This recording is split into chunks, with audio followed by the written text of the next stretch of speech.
Chairman PTI barrister Gauhar ने judicial commission इजलास में शिरकत बानी पीटीआई के साथ मुलाकात से मशरूत कर दी। सुप्रीम कोर्ट के बाहर गुफ्तगू में वाज़ेह किया कि बानी पीटीआई से मुलाकात होगी तो ही हुकूमत से गुफ्तशुनीद करके आगे बढ़ेंगे।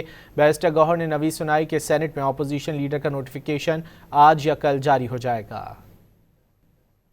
मैं तो समझता हूँ ये स्पीकर साहब ने किया, स्पीकर साहब की सवाबदीद है, उन्होंने कर लिया, पर हम कोशिश कर रहे थे कि ये हो जाए। अब जिसने भी करवाया है चलो काम हो गया, बेहतर हुआ, लेकिन मेरे ख्याल में ये स्पीकर साहब ने किया और स्पीकर साहब के हम मशकूर। और सेनेट में कब तक होने का इम्कान है? सेनेट में हमें बताया गया था कि आज या कल तक हो जाएगा। जब से 27वीं तरमीम हुई है, जिस अंदाज से 27वीं तरमीम हुई और फिर सारा हैयत चेंज हो गया, हम तो पहले शामिल नहीं होना चाह रहे थे। वो विद रिस्पेक्ट टू 26वीं तरमीम हमारी बड़ी स्ट्रांग रिजर्वेशंस थी, बट हम चाह रहे थे कि जो भी जजेस आ जाए, चलो हम उस प्रोसेस के तो शरीक हो और उस प्रोसेस में शरीक हो कि हम अपना इनपुट दे सके। लेकिन बाद में जब 27वीं तरमीम हो गई और नए कोर्ट बन गए, तो जब तक खान साहब के उसके बाद मुलाकात हुई नहीं, या खान साहब से मुलाकात होगी फिर आगे डिस्कस करेंगे। इन द मीन वाइल इसलिए हमने जिस तरीके से बाकी कमेटियों को बॉयकॉट किया है, तो हम इस इजलास में भी नहीं गए।